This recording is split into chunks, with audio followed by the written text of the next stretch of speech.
the rollout of the 2024 Transition Integrity Project's report and findings. I'd like to especially thank all the participants who assisted in this effort. I believe we had almost 50 people spanning a wide variety of disciplines, backgrounds, and areas of expertise who, for the purposes of this exercise, which is academic in nature, is to show the real and present threats to our constitutional republic, and in particular, to our election system. As things stand right now, there is a 0% chance of a free and fair election in the United States of America. The problem ahead and the mission set is to mitigate the threats to election integrity to a lower level. That's where we're at. Incurable things have already been done to improperly impact this ongoing election. Things like the attempted imprisonment of your chief political opponent. You can't put the toothpaste back in the tube. This election has already been interfered with. So the purpose of this report is to highlight any potential externalities and threats that the public should be aware of so that we can confront them and mitigate them. That is the purpose of this exercise. And I believe what we are doing today, and we'll be going to some great detail about it, is a great service to our constitutional republic. Now, by way of background, some of you may be familiar that in the lead up to the 2020 election, there was another transition integrity project. This one was a group, a smaller group, of ideologically uniformed leftists. Nominally, they presented themselves as bipartisan, but ideologically, that was not the case. The difference between their report and our report is bipartisan. Our report is a serious exercise that was actually conducted in great depth, a war game, if you will, 2 war games, handled in a matter of absolute professionalism with a lot of man hours and dedication that went into it. And so to that end, I'd like now to introduce someone who I've grown to admire quite a bit, former Senator Bob Torelli. Former Senator Bob Torelli, as you may recall, was a Democrat from New Jersey. For the purposes of these exercises, he played President Joe Biden and reacted in real time as how he best could predict President Biden would approach certain election threats or cause certain election threats. So I'd now like to direct your attention to the screen. We'll have some brief remarks delivered by him. Unfortunately, he's on travel, but he wanted us to play this so you could hear from him here today. Hi, this is Bob Torelli, former senator from the state of New Jersey and a member of the Democratic Party. Proud to have participated in this project. I'd like to first thank the Heritage Foundation and the Transition Integrity Project for allowing me to participate in what has been a very worthwhile experience. In a sea of national partisanship, this has been a rare island of cooperation and reasonableness. There is no better way to assure a transition of integrity and tranquility than for people from various walks of life and different points of view to look at the various issues that could interrupt this election, cause discomfort or disruption, anticipate them, and practice how to deal with them. That ranges from the intervention of a variety of international players or simply international events that would be forced upon the electorate to consider in the context of the election. Actions by the Chinese government in the South China Sea, the Iranian development or testing of a nuclear weapon, various interventions both in the election and in Europe by the Russian government. It also could include a number of economic events, and of course, a wide variety of legal issues. In a complex electoral system, as states change their rules, their laws, and how they administer these elections. And then, of course, there are the actions of the 2 campaigns. During the course of this exercise, I think we saw how various personalities and political interests would respond to these different events. I, for one, having had the honor of playing President Joe Biden in this exercise, got to see how I would participate and how I might react. In any case, I think we're all the better for the exercise. I think we all learned a lot. And for those who may witness it and study by it, I think it assures a better election, one with less surprises, better informed reactions, and I hopefully a result that ensures the integrity of the process without interruption, without surprises, and something in which both political parties, the American people, can feel a much higher level of confidence. Again, to the Heritage Foundation and the Integrity Project, thank you for allowing me to participate. I've learned a lot, and I'm honored to have been part of it. Thank you.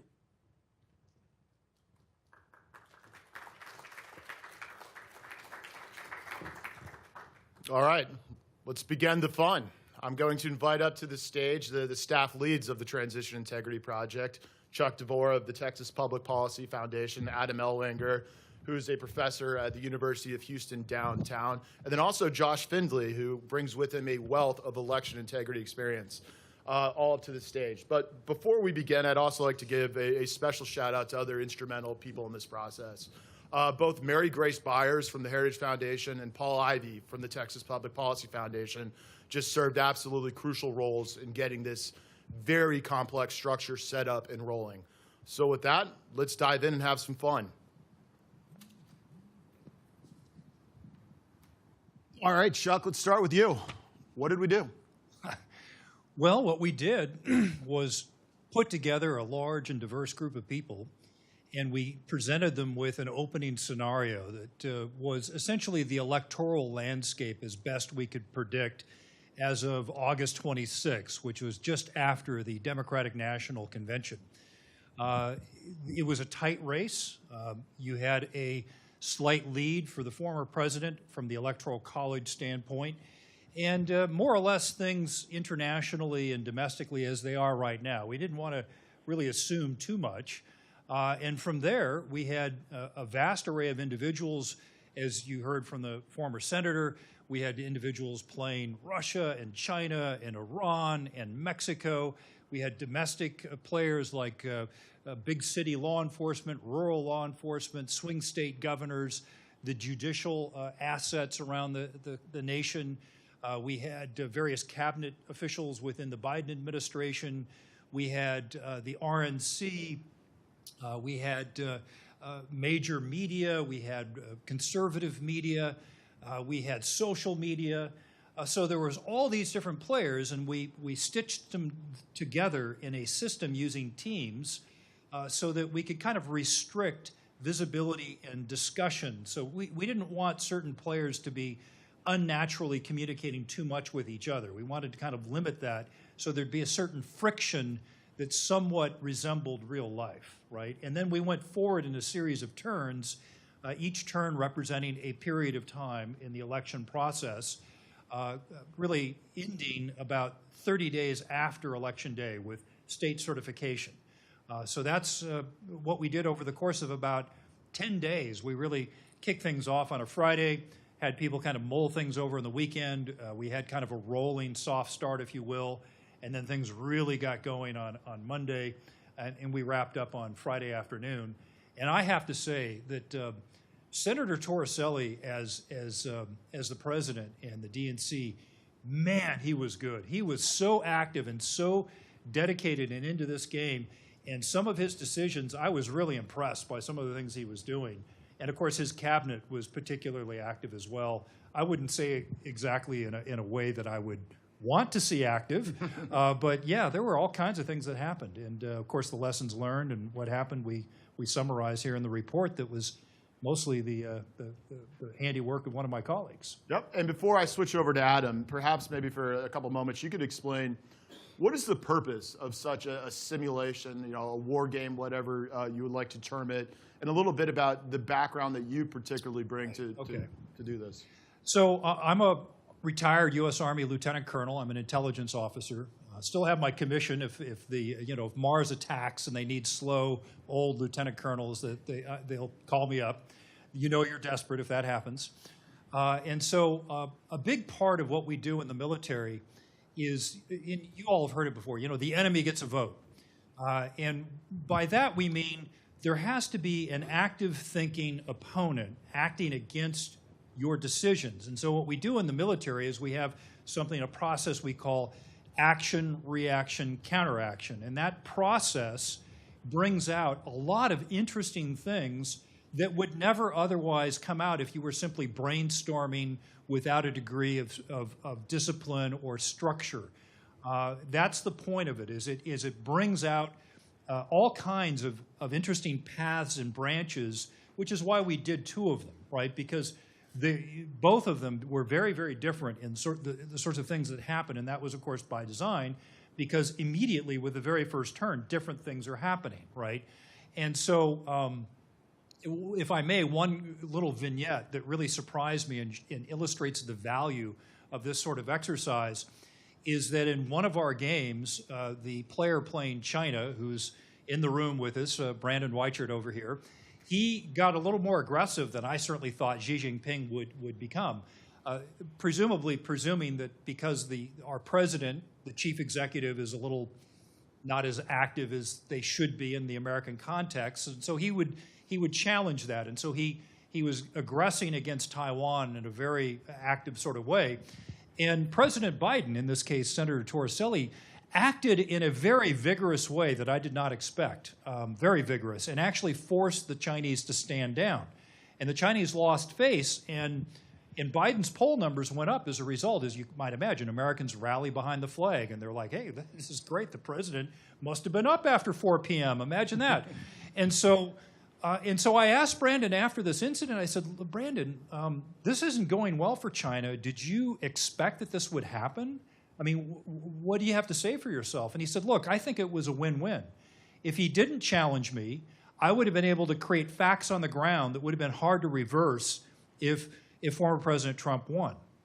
But if he forced me to back down and benefited electorally, from a long-term perspective, I believe the People's Republic of China would benefit from another 4 years of Joe Biden versus the reinstallation of former President Trump. And I thought, you son of a gun. Heads you win, tails I lose. I get it, okay? So, and that was something that would have never come out in any sort of an informal discussion, right? That sort of thing only comes out in the competitive environment of a back and forth simulation like this. Absolutely. And so with that, Adam, as the primary author of this report, why don't you go over the high-level findings and what you took away from it all? If I can, I'd like to start with talking a little bit about Transition Integrity Project 2020. That presented itself as a planning exercise to prepare for the inevitable moment where Donald Trump, facing an electoral loss, refuses to leave the White House. That never came, and it was always a preposterous idea that it would, not least because every arm of the government would be working to wedge him out of there if he tried to do it. So I think that the 2020 Transition Integrity Project represented really an attempt at election interference. It wasn't a planning exercise. It was an attempt to manipulate public opinion, to motivate people in positions of power, to recognize that the 2020 election was so dire that any kind of malfeasance was justified and even patriotic to avoid the outcome of a second Trump term. Now, that said, I think that the 2020 tip gave us a critical insight. I don't think they meant to, but they did. And that insight is that the incumbent is always the greatest threat to a peaceful transition of power. And so I would ask, the president and everyone around him constantly says that Trump and Trump voters are extremists who are bent on ending our democracy. I think many of us in this room are inclined to sort of shrug and roll our eyes at that and write it off as a bit of hyperbole. But I don't think that we can afford to do that. I think that we have to take them at their word, that that's what they believe. They believe that we're extremists and that if we get power, we will end democracy as they understand it. Now, a thought experiment, right? If that's what they believe, and Biden faced an electoral loss, and decided that the fate of the country was just too dire. This was an existential threat, and he refused to acknowledge the outcome of that election, right? Would the government resist that power grab as they would have with Trump in the same way with Biden? My assumption is no, right? And I think that this is the insights that our report demonstrates, is that ultimately we have to take into account that weaponized intelligence agencies, that what's happening at the border, social media, big tech, disinformation, all of this and more will be leveraged to ensure that the incumbent stays where the incumbent is. All those things put in not one thumb, but 1,000 thumbs on the scale of this election. And if we're going to try to even the balance to some degree, we need to think very carefully about how we can address those contingencies.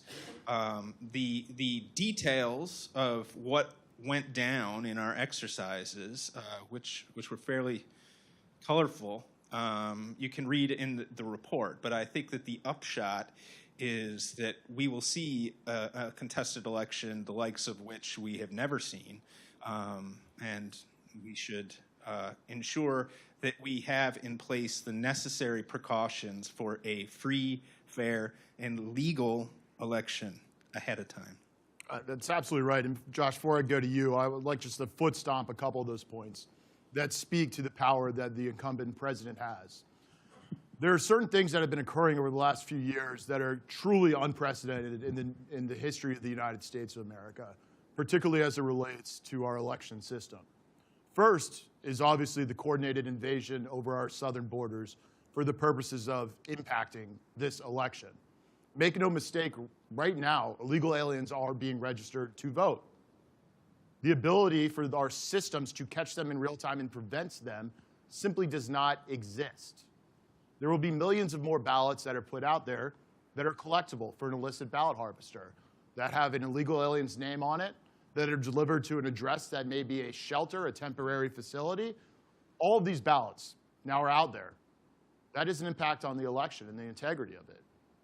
Another major thing that we've never seen in the history of this country is the scale of the project of the Biden administration to use the entirety of the federal government as his personal get-out-the-vote operation. The Biden campaign really isn't running his campaign right now. The Biden administration is. What does this look like in practice? In the beginning of this administration, I believe it was March, they announced an executive order. They painted it in terms of voter registration and access and mobilization. Obviously, they included their usual hierarchy of preferred racial groups to reach out to and get registered to vote. So on its face, seems like usual government kind of, feel-goody talk. We've been investigating this for 3.5 years. Here's what it looks like in practice. The retail side of the federal government, I'm talking about agencies that confer benefits on people, that interact with people frequently, are being activated only in areas that are of benefit to the Biden administration, blue areas. One such example, in Michigan, the Small Business Administration has, job centers. When all this money that was passed out of the last Congress, the trillions of dollars starts flooding and juicing the economy before the election, people who will be getting jobs at these job centers will be encouraged to get out to register to vote and mobilized in only those blue areas. So right now, every single one of you here is actively supporting the re-election campaign efforts of the Biden administration with your taxpayer dollars. They're particularly active in places that I view as, frankly, predatory. Native American reservations. What we've discovered is they've picked Native American reservations that they think are hard blue, voters that they want to get, and they're sending children home with packets to give to their parents, getting them to vote for Joe Biden. This is playing out across the country. It's happening in our prison systems. Okay, think of it this way. One huge advantage that the left had in 2020 during COVID is people were physically locked down. It was easier to know where people were. So now without that advantage for the left, the government is going to places where they know people are. College campuses, prisons, Native American reservations, job centers. All of that is being directionally pointed in only one way. This is totalitarian dictator behavior, using the government and the resources to ensure your re-election. That is absolutely unprecedented. I could go on with many more such examples, but I want to turn it over to my good friend Josh here, who has ample experience in the election integrity field. Well, I think that's exactly right. And to build off of what you're saying, one of the biggest takeaways for me from this exercise is that it really mirrored real life. You know, when we were talking about the law enforcement involvement in election integrity in this scenario here, I think in my game, the sheriffs were deployed to help ensure that there was no voter suppression, right? What we're seeing in real life, though, is a concerted effort in battleground states to take away the power to certify elections from local elected officials. It's a fascinating thing.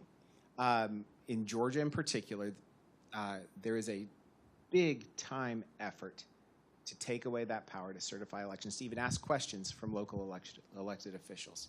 The question is, though, if you're a Democrat, you would only do that, if you're a member of the Biden administration, you would only do that if you were really confident that you would win, right? I think what we learned from this exercise, though, is that there is a good chance that the administration is going to deploy the Department of Justice. We're already seeing them mobilizing the Department of Justice to go in and help local election officials, to be able to determine the outcome of voter suppression, to prevent violence against them, things like that. I think one big takeaway is that we have to watch out for the other side to deploy the Department of Justice, just like it's deploying government resources across the board to protect what it calls an election and victory, but we'll see what that actually means. Yep, and to foot stomp on that great point, and I'll put it even more bluntly, I'm formally accusing the Biden administration of creating the conditions that most reasonable policymakers and officials cannot in good conscience certify an election. And they're trying to remove their ability to make that decision. This is going to be an election that has massive levels of distrust in it, no different than the 2020 election. Whereas we stand right now, it is the least trusted election in American history, and for good reason. They're trying to take away one of the only checks on that system, which is the ability to not certify obvious fraud, whether that fraud is coming from illegals, whether that fraud is coming from illicit ballot harvesting, whether that fraud is coming from deploying the federal government as your political campaign, whether that fraud and election interference is coming from trying to imprison not only your chief political opponent, but many of his supporters and ideological aligned individuals. That's what we're seeing right now. And I think that is one of the biggest threats in our constitutional republic's history, is removing the ability of the people to actually decide who their elected leaders are. That's the threat. And that's something we get into in this war game exercise.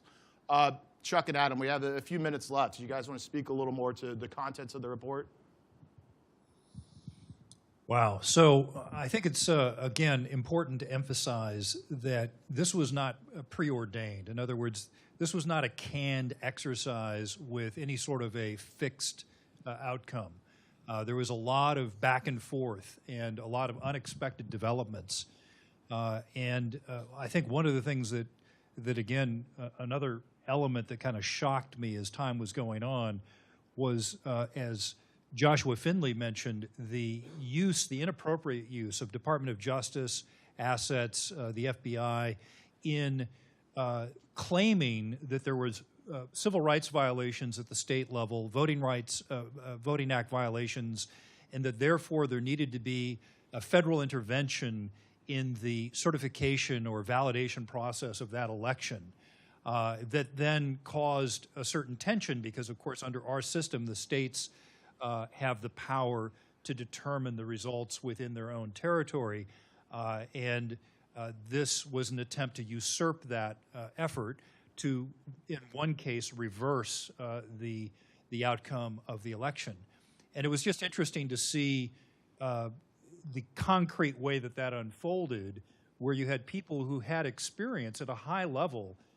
Their own professional experience was at a very high level in an administration, so they knew what they were talking about. And to see this unfold in our exercise was very sobering, because you're looking at it and you think, oh my goodness, I certainly hope we have some people that are prepared to really do a knockdown, drag-out fight legally to try to prevent such a thing from happening.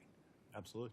I think if you read the descriptions of how both exercises unfolded, you'll be quite surprised, and it may seem ludicrous. And I guess I want to say that if you're like me and somebody had told you in 2019, yeah, next year there's going to be a brand new virus, it's going to cause a global pandemic.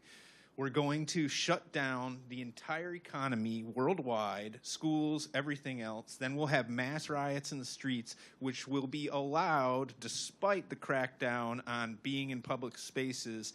And then we'll have an election full of fraud. I would say that sounds like nonsense. Of course, we've lived long enough now to recognize that these things at this point in our nation's history, it's kind of like you don't know what could and couldn't happen. So when Iran tested a nuclear device during our exercises, that's a huge event. Is it far-fetched? I don't know. How would we respond to it? When they attack our water systems, the jungle tigers from the Chinese, right? Is that far-fetched? I don't know, right? I didn't expect Barbra Streisand to get kidnapped by Hamas. I mean, I didn't. These are the kind of national emergencies that we need to be prepared for when they happen. So, I would encourage you all to read the narratives of the report. Now, Adam, the FBI did rescue her the next day. Okay. So I just want to make it. They pulled themselves away from looking after mothers. Keeping tabs on their school boards long enough to rescue her. So I just wanted to make sure that everyone... Barbara's fine. Yeah, okay. Media that's here, please let Barbara know that she's fine. Mm-hmm. Josh, any final kind of thoughts? I think the biggest thought is just we need to be prepared for anything. I mean, really, some of the scenarios like Barbra Streisand seemed a little bit absurd, right? But the bottom line is we need to be prepared for anything in this election. If you take a snapshot of today, I think we're in a scenario that none of us could have imagined. And imagine what it's going to be like 4 months from now on Election Day. That's an eternity in the world that we're living in right now. And if we don't plan and prepare now, we're going to be caught off guard. We have to prepare and be ready. That's absolutely right. And I'll speak to kind of two other ongoing threats that are happening as we speak. And these things kind of become normalized, the cable news cycle and the hyper-partisan divide in this country. But there's two threats happening right now that we're tracking closely from our perspective, particularly of the Oversight Project. One is President Biden even going to run or stand for re-election? And if not, is it even possible to legally substitute and withdraw and present a new candidate? Our legal research, which we've done across 50 states, shows it's an extraordinarily difficult and cumbersome process. There are different timelines that need to be adhered to, conditions that need to be met. In some states, the conditions required admission of incapacity. Is this White House ready to admit that the president is incapacitated? Can you be incapacitated for the purposes of re-election, but have capacity for the purposes of continuing your presidency? These are real legal threats that'll play out in real time. And from where we're sitting, we're going to make sure we are best situated legally to confront those threats. Because the story of 2020 is you cannot run an election by making up rules as you go. And you certainly cannot do that when the rules only favor one side. That is why Americans rightfully have historic distrust of the outcome of that election. The same fact pattern could play out with regards to replacing President Biden. And so we're tracking that very, very closely.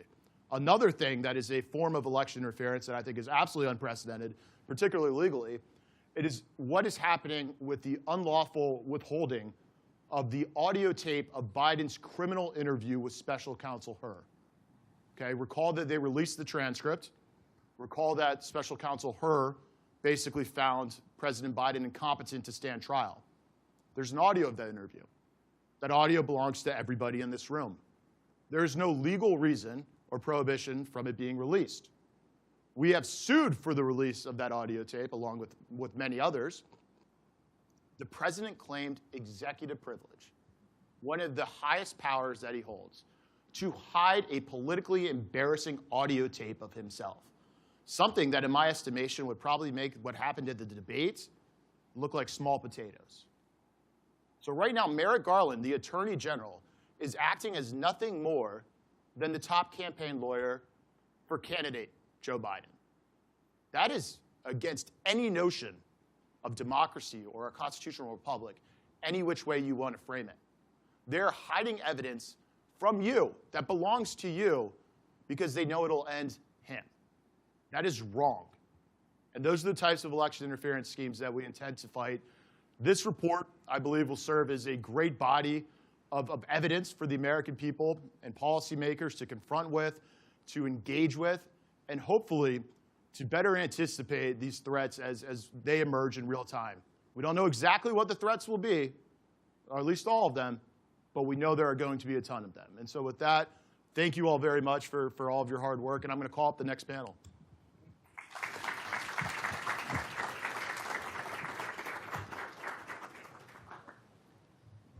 All right, so we're going to get into a little more of the nitty-gritty with some of the participants who played specific roles in our project here.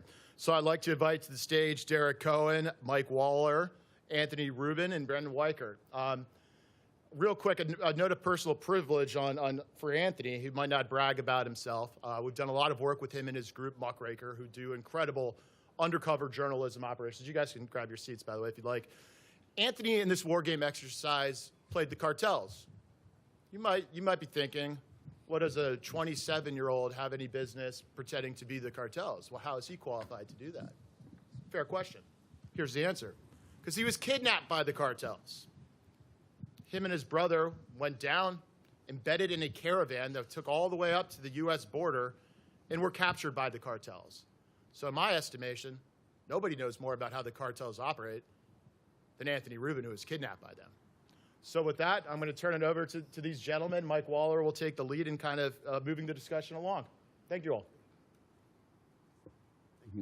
Thank you, Mike, for setting up this wonderful event with these guys from Texas Public Policy Institute. This has been quite an exercise, an academic exercise, and an in-practice exercise. And part of the excitement of it was we had a lot of real-world stuff to base it on. So in the case of my capacity, I was the whole intelligence community plus the FBI and Department of Justice.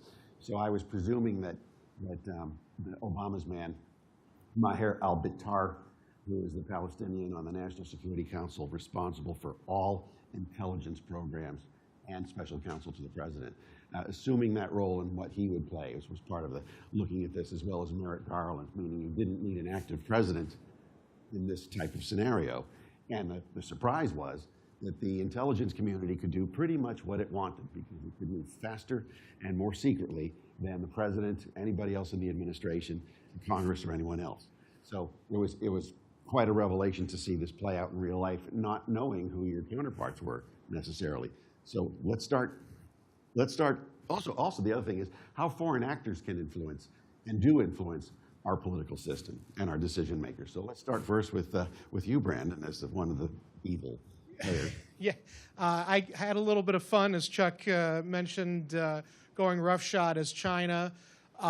Basically, I went in to the event thinking if I were China, if I were Xi, there's a very short window of opportunity that you have to exploit because China has a lot of problems it's facing on its own. And in order for China to really move the geostrategic ball forward in the way that they want, which is to basically create a co-prosperity sphere in their region, and Taiwan is the linchpin of that, they're going to need a weak American leader. They're going to need an America that's distracted. And in my summation, Joe Biden is the perfect American president for that group that's running China. He is obviously addled. He does not know what's going on. He's also got some odd connections with China financially through his son, who's apparently now a White House advisor. So there's a lot of weakness from Joe Biden, and I thought that, A, China's going to want Joe Biden to stay in power, but B, also, maybe they can just push Joe Biden over the edge. He's distracted with an election issue, and they're going to be able in China to maybe get maybe not the whole island of Taiwan, but certainly those outlying frontier lands as part of a salami slice strategy. So think of Kinmen and Matsu and even Penghu Islands. These are sort of the frontier islands closer to China. If Xi could acquire those territories, he's got perfect launching pads now into Taiwan for him to basically apply pressure however he wants. And so that was sort of the underlying thought process, and I operated off of that assumption throughout the game. Oddly enough, Joe Biden seems to have woken up and retaliated, but it's still a win for the Chinese because the chaos and the misery that is ensued allowed for China to really kind of acquire its geopolitical objectives. I also was doing things at the domestic front. I think at one point I funded Antifa. I gave them some money to go crazy. And that was in relation to a story that came out of, and Claire Lopez knows about this, a story in Houston in 2020 where the U.S. government shut down the Chinese consulate there because there were Chinese agents of influence operating out of that consulate. I have personal knowledge that the Chicago Chinese consulate, going back to 2011, was very active in doing subversive activities in the American Midwest. So I was doing things like that as well. Great. Derek Cohen, tell us who you played and what you did. Yeah, so I took the role of local law enforcement, then moonlighted as Greg Abbott once or twice when the need arose. And what I was doing was, unbeknownst to me, reacting mostly to mostly to what he was doing. But it's interesting from the perspective of law enforcement. Law enforcement itself, and I think that breaking it out in I called Chuck and Adam dungeon masters earlier, but breaking it out within the game for both local law enforcement, being your municipal law enforcement, and then your local sheriffs, which obviously be your county law enforcement, was actually was a very good setup, mostly because they have a much different incentive structure in the various flashpoints that we found within the simulation. You know, what we find with local law enforcement, with local sheriffs specifically, is that while they do tend to be probably more conservative as a set, they are definitely not a monolith because absolutely most every county in the United States has them represented, and they kind of map onto the political preference of that particular county. So if you look at what actually happened during the simulation and the roles that had to be played by the local sheriffs, obviously the local sheriffs do two primary things in most counties. One, they run the jail. So they're the ones who have to, when we do have incidents, we'll say, cropping up, however originated, they at least have the long-term effect of dealing with that, but not only. But they also are the vanguard of law enforcement within those rural counties. So in other words, in areas that don't have municipal coverage or municipal law enforcement, they would be the agency of first resort. Now, where did this crop up in the two simulations? One of the ones that jumps right to mind was in simulation number 1, essentially where I don't know how many of y'all have been following what's been going on the Texas border, but one of the flashpoints on the border is Shelby Park within Eagle Pass.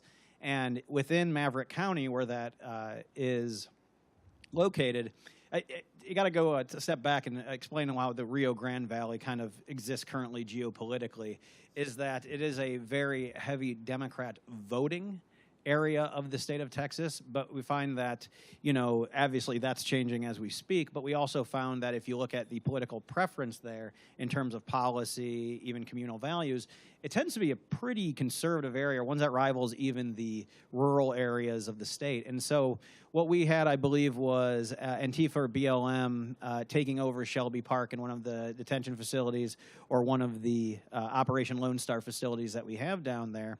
And in responding to that, Maverick County and the surrounding sheriffs basically just drew a hard line in the sand, and that effort was actually supported by the state's law enforcement apparatus through Governor Abbott and our state Department of Public Safety. So that was just one of the flashpoints that we dealt with. Now, what a takeaway from that would be that individuals in local administration and local government are going to need to be prepared for whatever comes their way. And that's not just because, in blue counties or red counties, because as both simulations have illustrated, both counties have had these local disturbances. And as the vanguards of the civic order and of civic peace, that's probably the biggest takeaway for both law enforcement and local sheriffs. Great. Anthony Rubin, what did the cartels do in these election exercises and not do? And how do you see them, how do they matter this year? Right. So I played the part of the cartel, but also I would say I took on the role of the illegal aliens as well, kind of them as a collective, predicting their flows. So to start with the cartel, this wasn't just the Mexican cartel. That's probably what comes to mind for most people. But this was the cartel that spanned these different organizations that span along Central America and go into South America, as far south as the Darien Gap. And so to kind of take it from south to north, first starting in Panama, right? The criminal organizations that control the flows of illegal aliens through the Gap into North America. The newly elected president of Panama has promised to shut down the Darien Gap. And so in this simulation, we accounted for that. We predicted that it's really not going to amount to much because it's like a moving freight train. You can't just cap it off one day, right? So despite the efforts of President Mulino, these cartel criminal organizations are still going to be operating in there. They still have entrenched interest on the Colombian side and on the Panama side. And so we're not really going to see much of a stop in the flow. If anything, it might pick up. And so that's what we saw later on in the exercise as we got closer to Election Day and then post-Election Day. We predicted that, with a Trump victory, what we will see is actually an increase before the inauguration, but after the Trump victory in illegal immigration to the United States. Because these people will not, these people are very smart. These people are tracking what's going on, and by these people, I mean the illegal aliens, are tracking what's going on with U.S. policy. As soon as Joe Biden was elected back in 2020, immediately, like almost right after Inauguration Day, there was a massive flow at the southern border. When Title 42 was dropped, we saw a massive flow. So, again, after the election of Trump in this scenario, we see a massive spike in illegal aliens that are looking to get up here before Trump is inaugurated, and then before he likely caps the inflow of people through the southern border. So you saw no cartel involvement in this exercise in the elections itself? Right. So as far as the cartel goes, their interests are to keep their business operations running as usual, right? They don't want to rock the boat. They want to protect their economic interest and, rock the boat as little as possible, as I've seen firsthand. So whatever that entails. And we didn't see any major actions. I was looking for actions as I was playing the cartel. I was looking for actions that might have, impacted us from Mexico, for example. Possibly from Mexican military immigration, stopping the flow of people throughout Mexico or stopping it from Guatemala into Mexico. We didn't see that. So again, it was business as usual. So was there any involvement between the Chinese and the cartels in any of them? At one point, I believe I did indicate support for what was going on. I can't remember specifically, though. I remember a lot about the Antifa stuff, but I'm pretty sure that I was infiltrating teams of saboteurs through the broken border, and I thought the cartels were helping them move. I can't remember quite specifically that instance, though. Right. Well, that's to bring it back to the illegal aliens. And there were instances of special interest aliens making headlines, right? People from Syria or China that were flowing across in areas like Jacumba, California. And that will continue.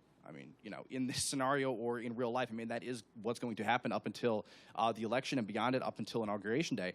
And so we did account for that. And I believe at one point there were special interest aliens. I forget what country they were from, who were caught with blueprints of a water. Yes, that was Right. that was China. That was one of my little scenarios that we need to be prepared for is the infrastructure attack. We're already seeing Vault Typhoon cyber attacks going on, and it's only going to escalate, I believe, going into the election. And just so everybody knows, I was in Game 2. There was 2 different games going on, so I don't really know what was going on with Game 1, but I know in Game 2 I was pretty heavily interested in exploiting the infrastructure weaknesses, and we have a lot of them in this country. And so, and I know that there was some degree of coordination between moving our people, the Chinese, through the broken border. Derek, were you in game 1 or game 2? I was in both. Both. Okay, so I was the FBI trying to usurp your authority and then take credit for what you were I remember doing. that. Yeah, so we're trying to be true to form here. Okay, so in real life, though, you would have FBI coming in, offering its assistance, and then taking credit for all your work, and then you don't get the budgets to do what you need to do, and then the FBI gets budgets to do other stuff. Well, after my 2 decades of involvement with law enforcement in the real world, I can't tell you a single instance where that would have happened. That was, but that's a very good point. Is especially to Mike's point that he was making earlier, is that you had essentially a usurpation of the I said the preservation of the civic peace, but that would go as far as to apply to the administration of elections as well. And so I remember, I believe it was actually, it might have been actually in both of them, where we did see federal involvement within local elections. Now, we didn't necessarily have to mirror that or to stand in the gateway or stand in the entranceway of polling places. We essentially, we being the local sheriffs, essentially just tried to stand off and serve more as monitors in the counties where that made sense. But I do think that highlights another issue that we're going to deal with, and one that I actually that arose with the dealings that we had with local law enforcement, municipal law enforcement, I should say. One of the simulations, I believe it was simulation number 1, but I'm not sure off the top of my head. There was a massive protest, whether it was. We had 2 waves of protests. We had a lot of protests, whether it was BLM, Antifa on one side, or migrant activists on another. This one was BLM Antifa, and I believe there was an incident at Trump Tower. I went to the person playing municipal law enforcement and said, well, the surrounding in prime New York City, the sheriff is basically what we would consider in almost every other law enforcement capacity, more of a constable, almost like a bailiff, but not the way it is in the rest of New York County. So I said, hey, one of the things you can do if you need support on this, we can definitely deploy assets from outside of New York City to come help, whether it's jail capacity temporarily or manpower capacity up front. We can help you deal with this problem. And the individual that was playing law enforcement rightfully observed, and this is exactly what would happen in real life. He goes, "Do you think the NYPD would ever take outside help?" And that really kind of stymied the reaction to that, as he deliberately sat on his hands on that, because that is probably likely how that would play.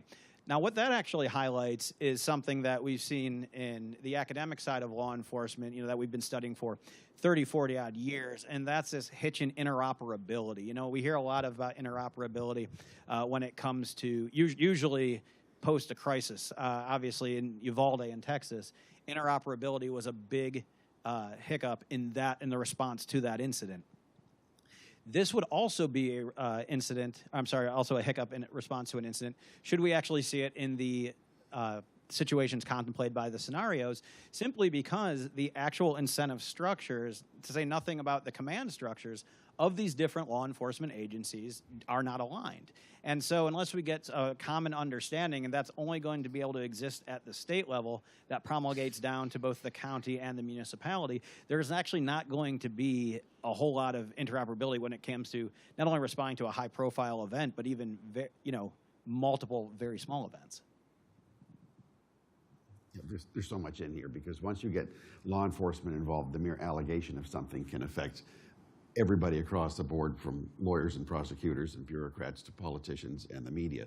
So one of the things that came up in game 1 was a provocation by outside groups to run the Sunday before the election, right up through election night, of calls into the different FBI tip lines of civil rights violations. So that's a federal crime, of voter suppression in minority districts that just happened to be flooding the FBI field offices in all of the states that were being declared the swing states. The effort there was to provoke the FBI to act naturally, and the Justice Department to usurp vote counting authority from the states and claim it for itself pending the investigations of these alleged civil rights crimes, which turned out just to be a false flag operation to get a process started to mess things up.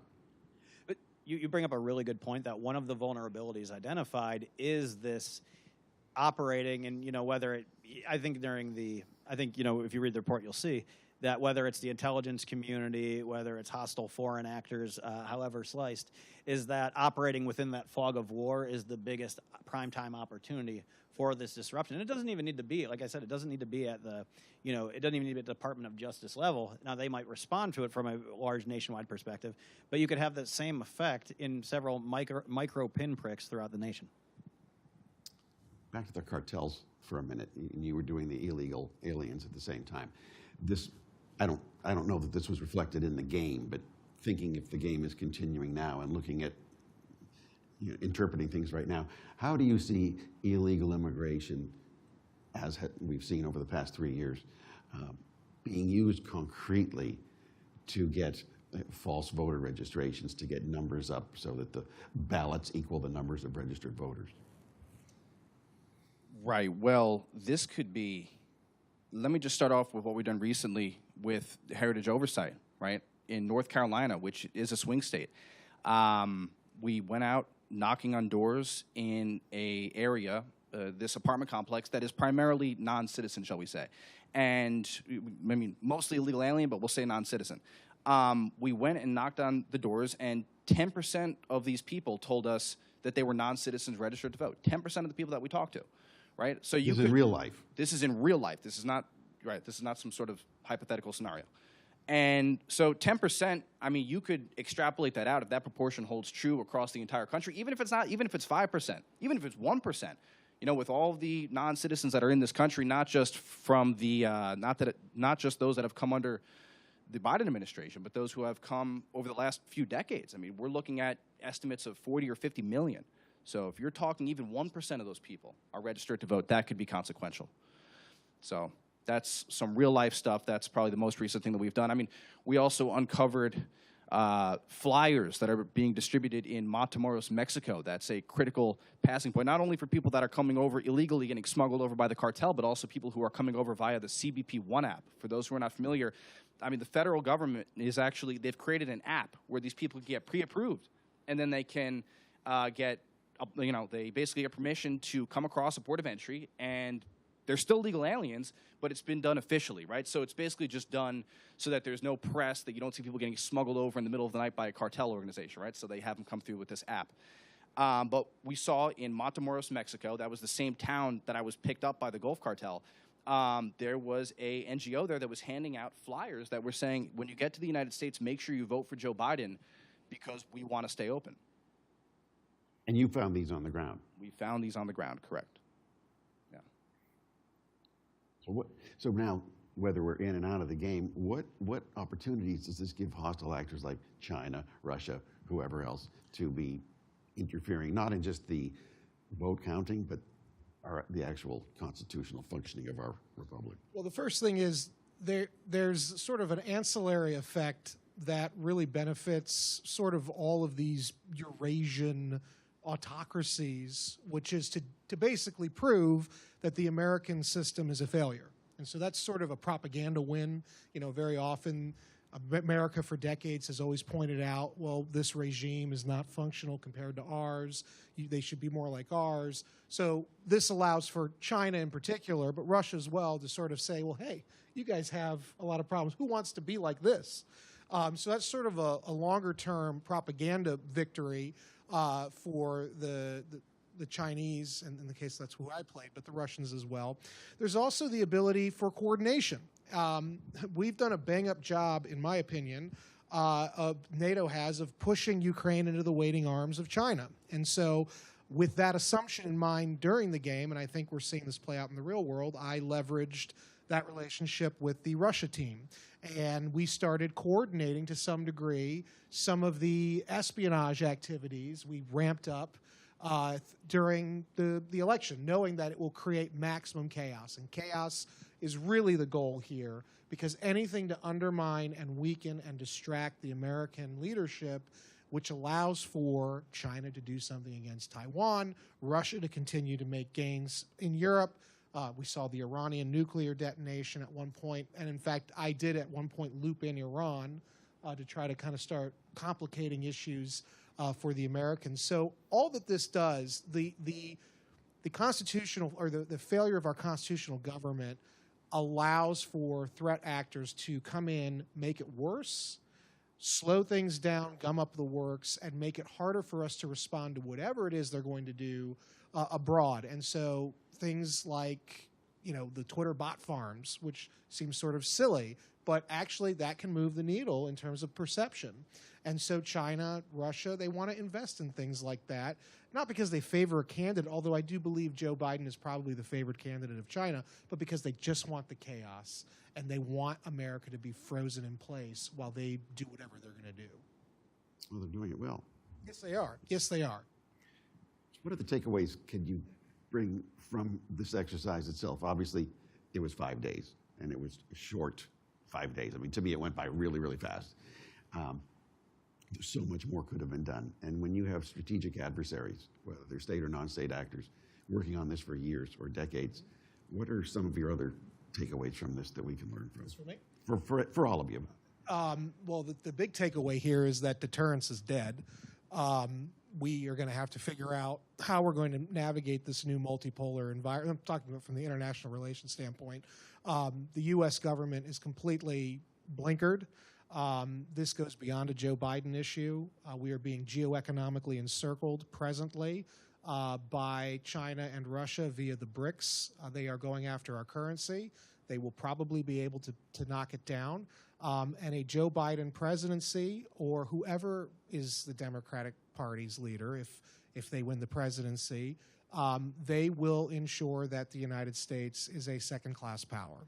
And so for me, the ramifications are we need to be prepared in the near term to deter China, in particular, from even thinking about moving on Kinmen, Matsu, Penghu, or even directly blockading Taiwan or worse.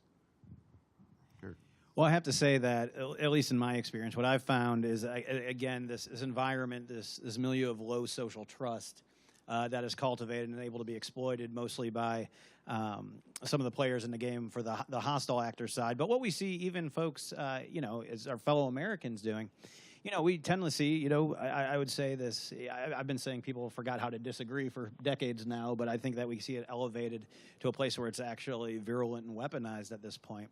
And so in order to do that, in order to, I would say, forfend that, one of the things that needs to be done at the local level is essentially a reinvigoration of trust in institutions. And now, last I've checked, there's not a switch in every city hall that you just flip and says institutional trust and it turns on. That's actually going to be a project that actually needs to be undertaken by local government officials, and local government officials in and of themselves have been found wanting in this area as well, engaging in divisive rhetoric. I mean, what do I know about that? I'm only from the city of Austin. But that being said, I think that if once that local vanguard or that local buttress against social disorder falls, and that being law enforcement not the only but the primary one, I think that once that falls, that's something that in this particular scenario, we're going to see things get a lot worse before they get better, because at least in the simulations that we played, we saw that both municipal and county law enforcement were able to put the brakes on a lot of some of the bad intentions of hostile foreign actors, even if it was a second or third order effect. Okay, so now, local municipal law enforcement is a first-line defender against our foreign adversaries. Yeah, and it sounds crazy to say, oh, don't worry, the Montgomery County Sheriff will take care of China. But I mean, essentially, it has to be, because again, they are a important upheld local institution, and I'm not saying specifically Montgomery County, but just counties in general. That's the government that's closest to the people, and so whether we believe in the conservative ideal of subsidiarity, that's going to be the one that needs to be the strongest in its defense. Great. So, which brings us to non-government actors. You got cartels. You also have Antifa, which is a transnational movement, more than just an idea, right? So, with a 100-year history. So how do you see non-governmental movements influencing not just our security apparatus itself, but really our own political system? What are the net effects and the second and third order effects of your role activity in American politics? Right. Well, what I will say is this. It's an interesting question. One of the things I see happening, and let's just talk about illegal immigrants. Right? Let's just start there. We have millions of people that are here illegitimately. They have no asylum case. But what's happening is they are now starting families here. You know, as we go out and we do these door knocking campaigns with the Heritage Oversight Project, basically every home we go into, they have newborn children. Almost every single home, right, without fail. And even if the illegal alien that's there is a young girl, like we've knocked, and 16-year-old girls have a newborn baby, right, that they've had with a 30-year-old man. I mean, that's a different situation, right? That's not what we're talking about here. But as far as your question goes, so now we have all these people who are not American citizens, right? They don't have any allegiance to our republic. A lot of times they don't really have any comprehension of the English language, right? And these people are now having families here. They're becoming established here. And what I see is there is a critical window over the next few years where you can have mass deportation. We could sort of turn back the clock here and preserve our republic a bit, the integrity of our republic, right? Because what's going to happen is eventually, give it 20 years, these children are going to grow up and they will come from a family that is not, you know, a family of naturalized, legal American citizens. And I believe that that inherently, you know, degrades the fabric of our American republic when you have people that maybe don't necessarily come from a background that has any allegiance to our country or its founding values. It's a slippery slope, and it's not long before the fabric of our society degrades and we possibly enter into a despotic dictatorship. Well, with 11 seconds left, that's a wrap. Thank you guys for having this event, and I hope we have more of these exercises.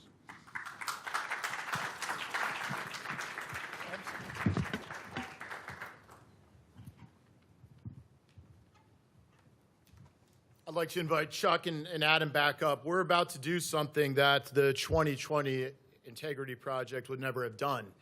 That was a shadowy, secretive group. We want to talk to you and take your questions. And let me open with first an observation and then a challenge. And I deliver this with as much respect as I can. We are gracious hosts here at Heritage, and this is directed at no one in the room in particular. But nobody has lied to the American people more than the media. You also have been lied to quite a bit recently as well. President Biden and his administration have made the media out to be fools. What the American people saw last week on primetime television is what a lot of reporters have seen up close for the last 3.5 years. Now's an opportunity to reclaim the institution of journalism in America. And I think that is vitally important at this moment in time. The threats to our constitutional republic are dire. We all know what logical outcomes can occur after a highly contested election that we all expect. It is imperative now more than ever to anticipate those threats and be prepared to report on them accurately. And so that is my challenge to our friends in the media who are here today. But now we're going to open up for questions. We have a microphone that'll be taken to you. Just raise your hand. Just please identify who you're with when you introduce yourself.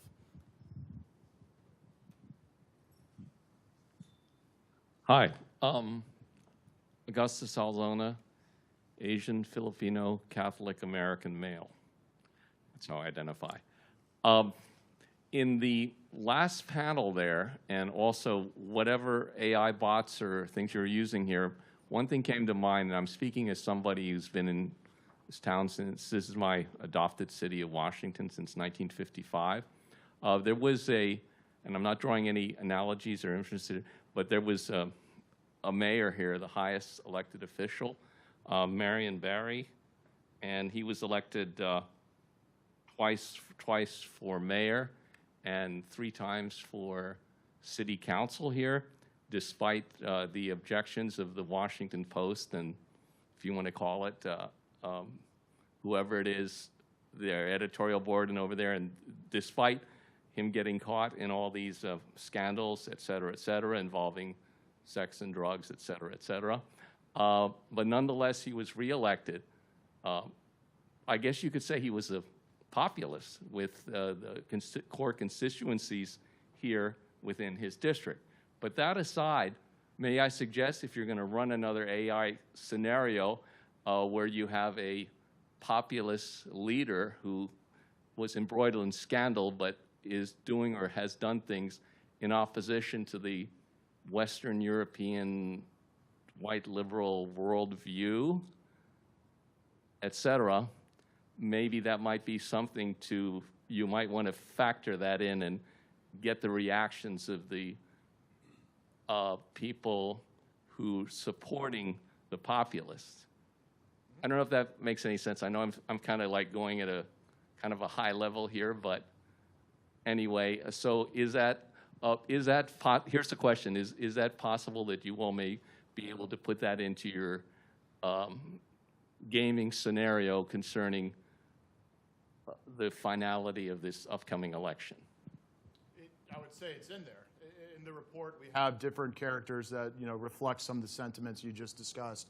I don't know if you all want to go into more detail, but the answer to your question is yes, it's in the report. Well, in one of the scenarios, the Biden administration arrested President Trump 2 days after the election on charges of insurrection and classified documents improprieties, right?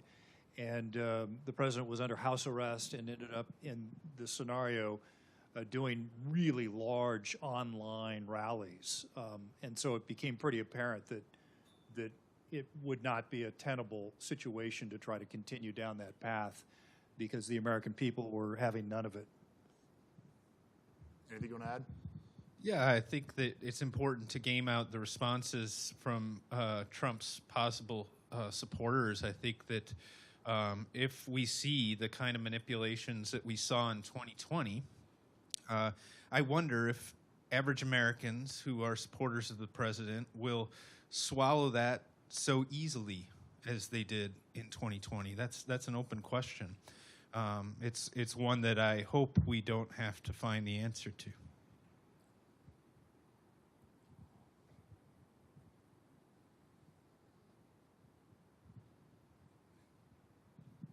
Yeah, hi.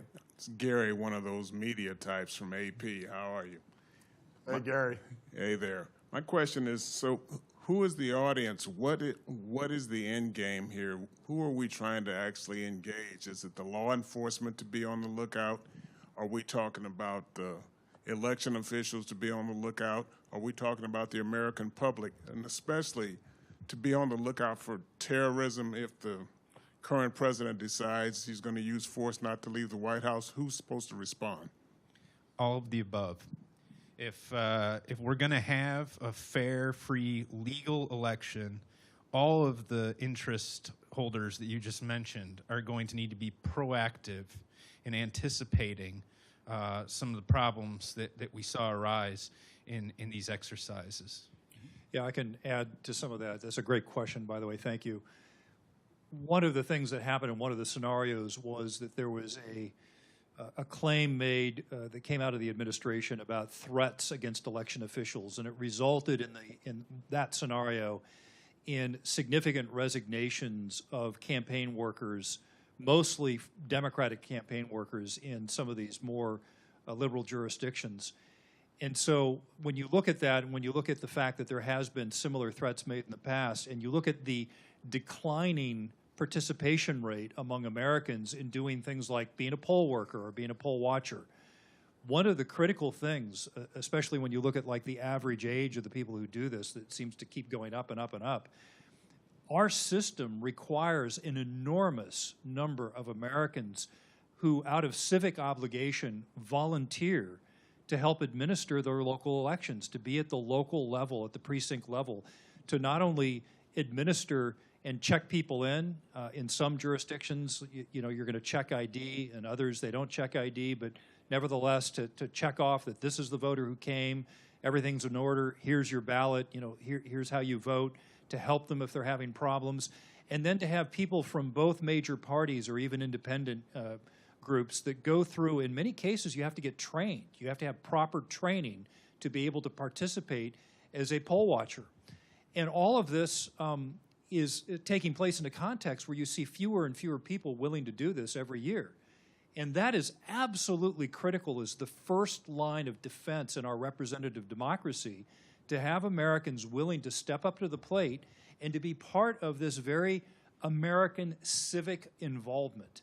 And so that's one of the things that we're hoping that this report will result in. One more thing is that it is absolutely vital that people who are attorneys who are admitted to practice law in a particular state and have some degree of familiarity with the election code in that state, that they make themselves available to process any sort of lawsuits or claims, legal claims, to force local jurisdictions to adhere to the election law in that jurisdiction.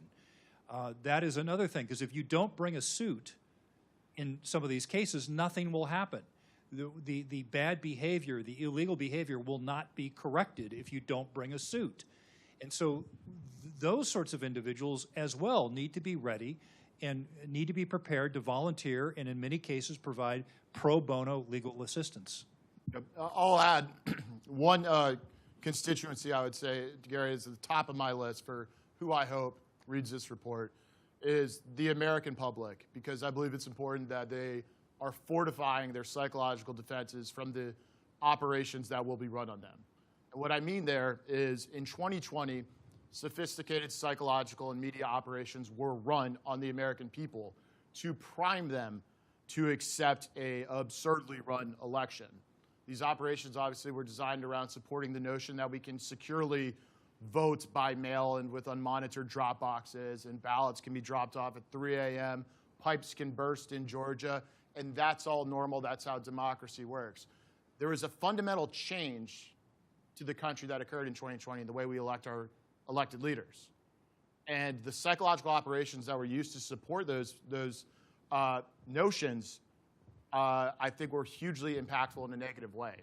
And so the highest aim of this report, in my mind, is to start to gird the defenses of the American people so they can sniff out some of these schemes when they see them coming around this time. They also need to work to document what they see. I think that 2020 showed that simple statistical anomalies will not be enough to motivate judges to allow cases to go forward. I don't think we're going to be allowed to find the fraud by filing suits. We've got to have it on the front end and then file the suit. This demands that people are in and around where their election is happening and that they're documenting what they see. Another media type, Liz Landers with Scripps News. Thanks for taking some questions. I appreciate it. You were mentioning kind of preparing the American public, but I'm wondering what Heritage is doing specifically on this. Can you talk about how much money you guys are going to spend to potentially bring lawsuits post-election? I know that that was a big post-2020 election day pursuit from the Trump campaign. They brought 60 or so lawsuits. They were thrown out, but I'm wondering if you guys are going to be part of that effort post-November election. And also, just because Project 2025 has been in the news a lot, how does this relate to that? Is it related? Is this going to be folded into Project 2025? And have you talked with the Trump campaign about this portion and this report and this war game that you've done? Sure. I'll do my best to answer all of those. So as a 501c3, we do not engage in partisan politics. And so no to your question about coordination with the Trump campaign on any of this. With regard to the litigation aspect, the Heritage Oversight Project has sued President Biden's administration almost 100 times and will continue to do so. Most of those matters, as of late, relate to election integrity issues. And so our goal is to solve some of these problems before the election, because as just previously mentioned, if you don't get at it before, it's very hard to unwind. If, for instance, you made reference to cases being thrown out of court, which has become kind of public lore and a statistics that's often cited. What most American people don't realize is that those cases were largely thrown out on procedural grounds or technical grounds. They were not a true hearing of evidence or substance. We have had some of those displays in recent recounts and events in Arizona and Georgia, but in terms of the post-2020 election, immediately after the election, things were thrown out on technical grounds. It wasn't a full hearing or investigation into the conduct of the election itself, which is why the numbers of people who do not trust that election, I'd venture to say, have increased since the election, what was held and more evidence has come out. In terms of resources, this is a critical moment in our country's history. I mean, I do not say with any exaggeration that our constitutional republic's in dire straits. And so to that end, the Heritage Foundation and the enterprise will spare no resource at its disposal to fight to save this country from those problems. We have a C4 associated with us, the Heritage Action, which does voter registration work, which is distinct from the C3. And then Project 2025 is an entity unto itself with no formal affiliation with the Transition Integrity Project. The Transition Integrity Project is a standalone group. The Heritage Foundation and myself are hosting the group today. And I hope I got all of them.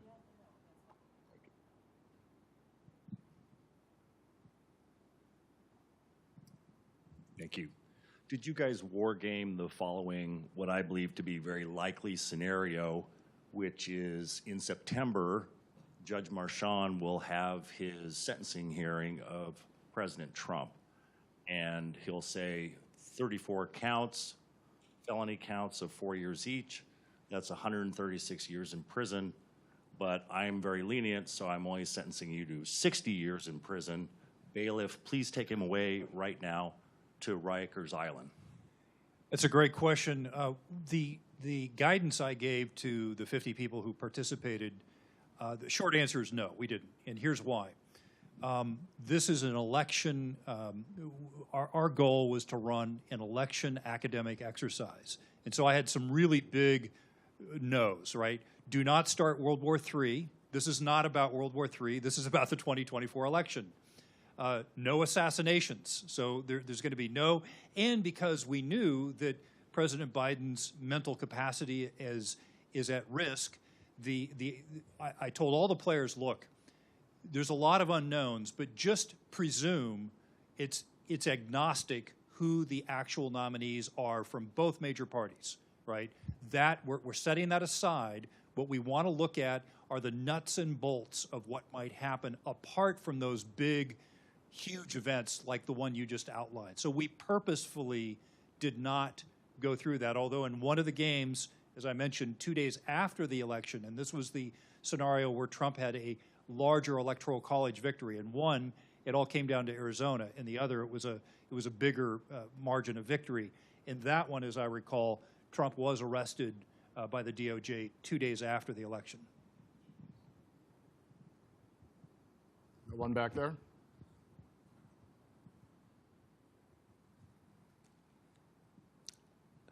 Thanks. Hi, Isaac Arnsdorf with the Washington Post. Could you elaborate on what you see as nefarious about the Department of Justice Civil Rights Division monitoring compliance with federal voting rights regulation laws, federal voting rights laws, as it has in every election since 1965? Yeah, absolutely. I think the weaponization of the Department of Justice is a deeply held conviction amongst Americans at this point. They see a department that is supposed to neutrally enforce the law that has done so in a purely partisan manner, in frankly, a very reckless and violent manner. And the investments that you're seeing being made into the Department of Justice Office of Civil Rights are into hard left prosecutors who are going out there to prosecute people under the color of theory of voter intimidation and suppression. This is what we saw in the case where a individual who posted a meme about the election being on a different date, a common election joke that goes around on the internet. The Department of Justice prosecuted this individual despite the fact that there are countless other examples of people making that exact same joke. And so when you're looking at a weaponized Department of Justice, one in which is led by Merrick Garland, one of the most corrupt individuals in American government history, as demonstrated by ample evidence, Americans see they're playing in the election system as another weaponized event. To put it simply, the federal government should have a very limited role in our election systems. They should be left to the states to decide.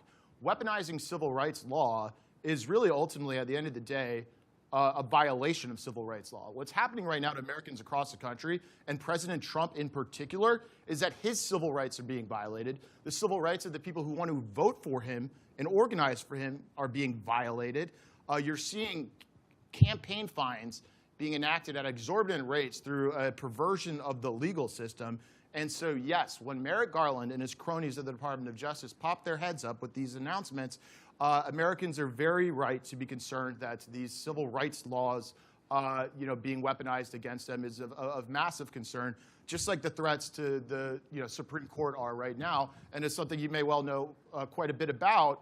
The leak of the Dobbs opinion was one of such attacks that has been used to basically, by Joe Biden and his administration, to put a political hit out on the Supreme Court. And it started with that leak that I know you've covered so much. But I appreciate your question, and unless you guys... I would just add that the leftists in media and government are very fond of saying no one's above the law. And that's true, but no one's beneath the law either. And that's the problem with the involvement of these entities, is that they favor some citizens' legal rights over other citizens' legal rights. Once we can neutralize and bring a balance to these agencies, then there may be some space for where they could involve themselves in state-run elections. Until then, they need to stay out. And with that, I'm sorry, there's a lot of more questions I know you all have. We're running up against a strict timeline. That being said, we will make ourselves available to continue these conversations, take your questions, whether by email, phone, conference call. We are not like the 2020 shadowy Transition Integrity Project. This is for the people, by the people, and we intend, no matter where you are on the ideological or political spectrum, to continue to answer those questions. But to close us out, we're going to bring up the president of the Heritage Foundation to be introduced by Chuck.